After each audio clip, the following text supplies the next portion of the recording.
Hi, welcome to HowtoDandD. My name is Fred Wheeler and today I want to talk about Dungeons and Dragons. And we're not talking about the minions. Assemble your minions, yes. No, what we're talking about is Dungeons and Dragons, and the key thing that we all get taught, or supposedly get taught, that teamwork. Teamwork is an integral or a really important part of Dungeons and Dragons. So today is all about Dungeons and Dragons teamwork like the Shazam family. I'm relating it to Shazam because recently I've watched the movie Shazam and I was really impressed by the message behind it. It was very much about teamwork and family, and I felt like that was a topic I wanted to talk about.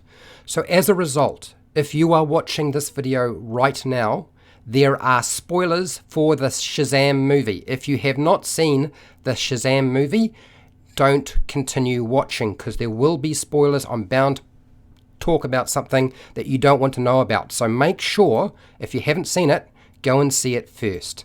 Okay? Alright, so then we've got past the spoiler warning. Alright, here we go.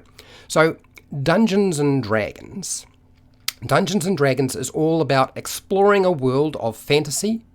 But what makes the game actually stand out is the fact that it is a cooperative game. It's about teamwork. It's about working together. So that's part of the concept, right? That you're cooperating as a team, working to get together to achieve a goal of some kind. And sometimes that's just kill the monsters and take their stuff, and sometimes it's not. So let's just talk briefly about what Dungeons and Dragons is. So what is Dungeons and Dragons? That you play a character. If you're a dungeon master, you're going to play a monster. You might play as a player. You might have a character who is an unusual race or a monstrous race. You're going to go and explore fantastic worlds and dungeons, places that you have not seen before. You're going to go and kill monsters or defeat a villain, not necessarily killing them, but maybe just defeating them and then putting them into the justice system. Or you might have to go and find or earn some treasure or magic items. You're going to get to engage with magical creatures and characters and fantastic and unusual stories. And that is often what makes Dungeons and Dragons sort of stand out. But really, Dungeons and Dragons is all about these things and more. Because at the heart of Dungeons and Dragons is friends, family, and teamwork. And it is the core of the game. It's the very, very kernel that everything sort of revolves around. It's not necessarily about miniatures and dice and battle maps and stuff like that. It's really about friends, family, and teamwork. Now, as a relationship to the movie that I've just recently watched, as I said, spoiler warnings for the Shazam movie, the Shazam family draws on the magic of the wizard Shazam. And this gives them an important role in protecting each other, and not only that, protecting the 7 magical realms. And that's the key focus for that particular group of people, right? Their focus is all about protecting each other and the 7 magical realms through the use of some sort of magic, which I thought was a very, very nice topic and actually relates quite nicely to Dungeons and Dragons. So here's where it starts to get a little bit awkward, because as a general rule, when we start talking about teamwork, usually we start winding up talking about things like the different Dungeons and Dragons roles. So in Dungeons and Dragons, each character has a role, or each character class has a role, and they work together to achieve a goal or complete the quest. But at the key and fundamentals of teamwork is not necessarily understanding that you have to play a role. That's just part and parcel of it. It's not actually important so much about the character in terms of teamwork. It's fundamentally goes right back to the player themselves. If you don't have that figured out, it's not going to work. So when I start talking about teamwork, I want you to understand I'm talking about you as a person, as a player, as a dungeon master. You as a person, as a player, as a dungeon master. Not the monsters that you play, not the characters that you play. Everything related next is all about you as a person. So how do we become a better team player. One of the fundamental things that has always been talked about with regard to teamwork is communication, and your communication should be open and honest with each other, sharing your thoughts, your opinions and ideas, and allowing people to voice their opinions and ideas so that you can take from the richness and fullness of their experience rather than play them down or ridicule them. So those are things that really are important. If you ridicule somebody or you put down their ideas, even though they might not necessarily be a good idea, that's actually going to detract from them being open and honest with you. So take into consideration what others are saying to reduce the conflict at the table and to actually share in the experience, allowing everybody to take part. So as I said, communication, key. Now that's a person thing, that is not your characters. Okay, remember person, stay with that concept. All right, next is let's agree and set team goals. If you decide to sit down and agree and set yourself a team goal with a plan that can be achieved, this is a good sign your team will work efficiently and effectively. If you don't have a team goal, what are you working towards? You're just sort of meandering through the wilderness and that's all you're doing. You don't really know. It doesn't matter if you go straight, you go left or right in the dungeon, or you just turn back and go the other way. So make sure you have team goals that need to be achieved and that can be achieved in the game that you're playing. And this revolves around your own personal lives. If you do these sorts of things, this is why they talk about setting goals for yourself as a person, but there's also goals for teams as well. Another important factor to a really strong team is that everybody in the team contributes their fair share of the workload. They take responsibility for their role in the group, team, or party. Now, if you are doing that, that's great news. If other people aren't doing that, that can cause problems with your team. Remember, it's all about teamwork, and each person within that team contributes to the entire outcome. And if you have somebody who isn't doing their fair share, that can create problems. So those are the sorts of conversations you should be having with people. Have a discussion with people about, look, maybe you are not contributing enough and the rest of us are having to do too much work, and you need to help us out because this is your role, so we need you to fulfill that role in the game. Making it clear to everybody that, it's not just about the game, it's about the group itself. One of the most important things I communicate to the players and to other dungeon masters is that the integrity of the characters in a game and the strength of a group in a game are not the characters. It is always down to the players and also, in fact, the dungeon master as well. Another thing you want to consider, and that is support. Support each other when a team member asks for help or needs help. By supporting somebody, you are encouraging them. You are making sure that when they have a weak moment or they are not feeling quite as active, or they have a part of their life is not going well, that they feel like they are welcome at the table and in the group and outside of the group.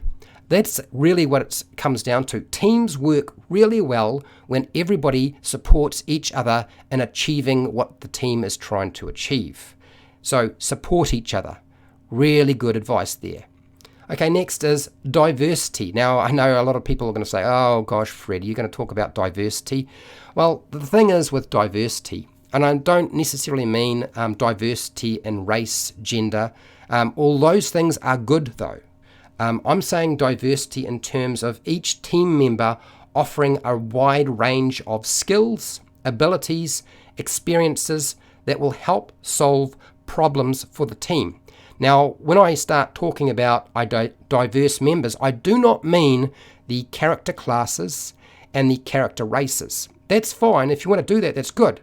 Those are all good parts. But at its fundamental aspect is every person at the table has got a different level of experience and has experienced different things. They're going to bring something to the party. Some people are going to be good at solving numerical problems. Some people are going to be good at figuring out strategy. Some people are going to be good at just suggesting things that you didn't suggest because you were feeling very, very tired and you just needed their brain power to fill in the gaps while you were sort of just coasting along today because you couldn't do anything else. And to be fair, that happens. Everybody at the table brings really important skills, abilities, and experiences that will help the game. And let's go down to it, and it's going to help the team. That is the really important factor. Here's one that a lot of people get confused about when it comes to team leaders. Select a strong and trustworthy member, somebody that everybody respects as their leader for the team. And this person is not there to function as a decision maker. The team leader doesn't say, this is what's going to happen, that's what we're going to do. That is what a boss does. That's what a manager does. You are not the assistant manager. You are not the manager of a team. You are a leader. Now, leaders work best when they sort of disappear into the background, and really what they're trying to do is motivate everybody to give their best. If you are a really good team leader, nobody will ever really have too many issues with you because the effect that you have on the team will be so subtle, but you will bring out all of the best aspects of each person in that team. Each person has something to offer, and you'll be able to see that. So it really requires somebody who's quite mature and understands that concept. Next, any team needs to have organization. So make sure you organize the team and the group and all the tasks that you're going to have to perform. So if there are tasks like taking notes, mapping, inventory, maybe it's just making sure that you know what happened last week. It might just be understanding the concepts behind character creation so you can give advice. So making sure everybody in the team takes on a task that they can help alleviate the workload of the group. Now, this might alleviate workload for other players, but it might also alleviate workload for the dungeon master. Remember, don't just think that all the players are the team and you're working against the dungeon master. No, you're actually all a team together. So don't exclude your dungeon master. They are important. He, she are an important aspect to the team. Okay, like all teams, there's a lot of hard work involved. There's lots of things to remember and do, but you've got to take time for fun. You need to have fun during your Dungeons and Dragons sessions, but you also need to have socialization time, or time to socialize and have fun with each other outside of the game. And also remember, it's important to take breaks. Don't just decide that every time we schedule a session we have to play. Sometimes it's important for not just the dungeon master, but players as well to take a break and to sort of let off a bit of steam. Go and do something else. You don't always have to play Dungeons and Dragons. Okay, now that I've covered the basics for teamwork, and that's really it, there's one more thing I need to discuss. And I'm not going to say what it is till the very end of this video, so you have to watch the entire thing. I know that's really, really cunning on my part and just totally unfair, but I wanted to go over a couple of other things as well. So here's my example, sort of to kind of demonstrate what I'm talking about. I'm going to use Shazam again. Each member of the Shazam family have a specific role, just like any Dungeons and Dragons hero. The Shazam family in particular are actually made up of foster kids, or they're all foster kids of some kind. Everyone is a foster child, and they have been brought together from broken homes, and they find love and support in this foster house or home. And on top of that, they share the magic of Shazam, and this protects them all. You know, one of the key concepts behind Shazam is the magic of Shazam needs to protect everybody that he loves, otherwise they're in danger. It's like Superman and Lois Lane, right? Superman's going to be fine, but if you really want to get at Superman, you go and attack Lois Lane. And so the same thing applies here. So our first character is Shazam. Shazam is Billy Batson. He has the powers of wisdom, strength, stamina, lightning power, courage and speed. But the key thing that makes him stand out in this team is not those powers in particular. What makes him stand out is his leadership and his willingness to share his power from the wizard Shazam. That's what really makes him stand out. His willingness to share his power to help protect them and help protect the realms of magic. So that's his key thing that you want to remember. He's the leader of the group. Next is Mary Marvel. Now, I know that's going to sound strange, and you're all going to start looking at this image and say, Fred, that looks like Warbird or Miss Marvel or Captain Marvel. Mary Marvel is actually Mary Shazam, I guess you might say, and her alias is Mary Bromfield. She has the powers of Shazam, but included with her powers are things like grace, skill, swiftness, beauty, wisdom, but also an outstanding ability to problem solve. She is the problem solver. When everybody else can't figure out the answer, chances are Mary knows the answer to that problem. Our next character is Freddy Shazam, or what do you call him? I think he's supposed to be called Captain Marvel Jr., which I know is going to be very confusing because there's lots of confusing things when it comes to the Shazam franchise. So consider him Freddy Shazam, or Freddie Freeman is his alias. This is a kid who is physically disabled. He's a bit of a trickster and scammer, but he shares the power of Shazam. But what makes him stand out is his loyalty and acceptance of Billy, who's new to the family. And also he teaches him about what it is to be a hero, how to be a hero, and also goes through the process of showing him how to test himself, take him to his limits, find out the limits of his abilities. That's the real takeaway for Freddy. Freddy is there for Billy and the rest and willing to help them in any way he possibly can, and actually quite useful as a group member. So I would consider this individual as kind of like the knowledge bank to a large extent. Next we have Eugene Shazam, or alias is Eugene Chow, and he shares the power of Shazam just like everybody else in the Shazam family. But on top of that, he has technopathy, which is basically the ability to control machines and technology through the use of his mind. He doesn't actually have to touch things. He can just use his mind and control technology in some form. Kind of a very useful aspect to the game, I would imagine, being able to control technology, and technology is such a big part of our world now. So his special key feature is his ability to understand and communicate with technology. Our next one is Pedro. Now, Pedro is Pedro Shazam, or Pedro Pena. Hopefully I've got the last name correct. He shares the power of Shazam, but what makes him stand out is he has extra super strength. So compared to everybody else, he's even stronger than the rest.